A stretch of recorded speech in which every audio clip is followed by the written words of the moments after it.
জীবনে চলার পথে আমরা চট করে হার মেনে নিই কি? নিই না। কিন্তু খেয়াল করে দেখো, যখন আমাদের মনে হয় আমাদের সব শেষ হয়ে গেছে, আর কিছুই আমরা পারবো না, কোনো কিছুতেই সফল হতে পারবো না, কিচ্ছু আমাদের দ্বারা হবে না, এই চরম হতাশার মুহূর্তে তখন কি আমরা সত্যি হেরে যাই, হার মেনে নিই, নাকি হাল ছেড়ে দিই? পরাজয় স্বীকার করে নেয়া আর হাল ছেড়ে দেওয়ার মধ্যে কোথাও কি একটু ছোট্ট পার্থক্য নেই?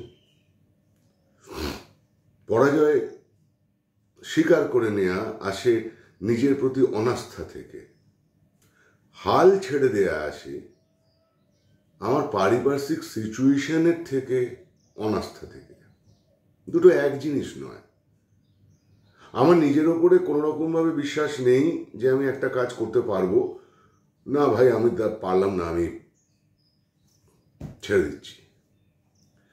আর হাল ছেড়ে দিচ্ছি যখন, তখনও কিন্তু আমার মনের মধ্যে কোথাও সামান্য একটা আশা আছে বা নিজের ওপর একটা বিশ্বাস আছে যে হ্যাঁ, আমি আমার যেটা করবার আমি করেছি, এতদিন ধরে করবার চেষ্টা করছি, কিন্তু সমস্ত কিছু সাফল্যের দায় আমার ওপর নয়, সমস্ত ক্ষেত্রে সাফল্য আমি আমার কাজ দিয়ে লাভ করতে পারবো না। আমি চেষ্টা করলাম, কিছু করা গেল না, তাই হাল ছেড়ে দিয়েছি। দেখো বন্ধু, এর মধ্যে কোনোটা ভালো কোনোটা মন্দ এই জাজমেন্ট দিতে আমি এখানে বসিনি। আমাদের জীবনে সব রকমের সিচুয়েশন আসে, সমস্ত রকমের ভালো মন্দ ঘুরে ঘুরে পর্যায়ক্রমে আমাদের জীবনে ঘটতে থাকে। যখন সময়টা ভালো কাটে, যখন আমরা যা করছি তার ফল আশাতিরিক্ত রকমের ভালো ফল পেয়ে যাচ্ছি, তখন সেইটাকে না আমরা গুরুত্ব দিয়ে ভাবি না যে আচ্ছা, আমি হয়তো 10 টাকার এফোর্ট দিয়েছিলাম, অথচ 20 টাকার আমি রিটার্ন পেলাম। তখন সেটাকে আমি নিজের কৃতিত্ব বলে দাবি করে নিই যে আমি করেছি, বস দেখেছ। কিন্তু যে মুহূর্তে আমাদের জীবনে সেই রকমের সময় আসে যে যখন আমি 10 টাকার এফোর্ট দিচ্ছি এবং রিটার্ন 10 পয়সার আসছে, সঙ্গে সঙ্গে তখন আমাদের মনের মধ্যে হতাশা জন্মায়। আইদার আমরা ফেল করেছি অথবা হাল ছেড়ে দিয়েছি। আর ঠিক এই জায়গাটাতেই তো, এই আগের ভিডিওতে যেটা বলছিলাম, ঠিক এই জায়গাটাতেই তো গীতার শ্লোকের দরকার আমাদের। কর্মণ্যেবাধিকারস্তে মা ফলেষু কদাচন। দেখো, স্টোইকরা ওই একই কথা বলেন, যেটা তোমার কন্ট্রোলে আছে সেইটাকে নিয়েই তুমি বাবা ভাবো। তোমার কন্ট্রোলে যেটা আছে সেটা তোমার যদি পছন্দ না হয়, তুমি তোমার মতো করে পরিবর্তন করো। তোমার এফোর্ট যদি মনে হয় কম দিচ্ছ, তাহলে তুমি বেশি করে এফোর্ট দাও। কিন্তু তোমার কন্ট্রোলের বাইরে যা আছে সেই জিনিসগুলোকে কন্ট্রোল করার কথা ভেবো না, কেননা তুমি পারবে না এবং সেটা তোমার দায়ও নয়। ঠিক এই জায়গাটাতেই আসে যে অ্যাকচুয়ালি আমাদের হাতে কতটুকু, আমরা কতটুকু করতে পারি। মনে আমরা হাজারো কল্পনা করতে পারি, হাজার রকমের চেষ্টা করতে পারি, এইটা করা উচিত ছিল, ওইটা যদি করতো, সিচুয়েশন যদি এইরকম হতো, তাহলে আজকে আমি অমুক জায়গায় থাকতাম না। এগুলোর কোনোটাতেই আমার কোনো কন্ট্রোল নেই। আমার কন্ট্রোল কি আছে?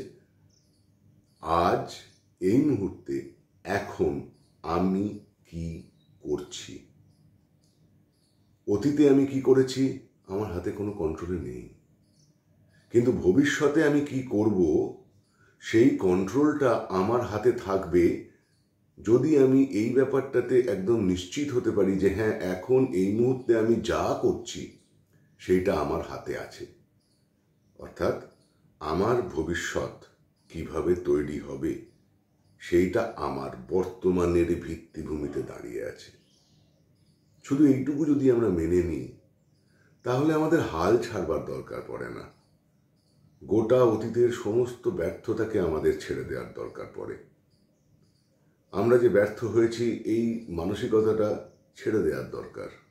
হেরে গেছি, পাস্ট ঘটে গেছে, এখন কি করছি সেটা সব থেকে ইম্পর্ট্যান্ট। তার কারণ সেইটা আমাদের ভবিষ্যতে কি হবে সেইটা ডিটারমাইন করবে। আমি অতীতে 100 বার 100টা জিনিসে পরাজিত হয়েছি, হেরে গিয়েছি, করতে পারিনি, তার মানে কি এই যে ভবিষ্যতেও আমি কোনোদিন কোনো কিছু করতে পারবো না? এইটা ভেবো না, হাল ছেড়ো না। আমাদের কি মুশকিল হয় জানো তো, আমরা দূর আমার দ্বারা হলো না, আমি ফেলিওর, আমি হাল ছেড়ে দিয়েছি, এই বলে অ্যাকচুয়ালি আমরা যেটা করতে চাই সেটা হচ্ছে আমাদের যে সময় যে এফার্টটা দেওয়ার দরকার সেই এফার্টটা থেকে গা বাঁচিয়ে সরে যাই।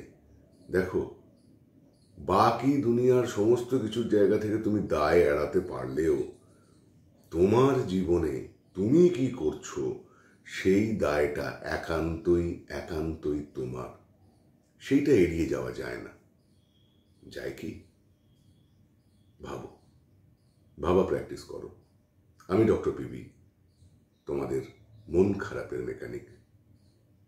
চ্যানেলটা সাবস্ক্রাইব করো, ভিডিও লাইক করো। আবার দেখা হবে পরের ভিডিওয়ে।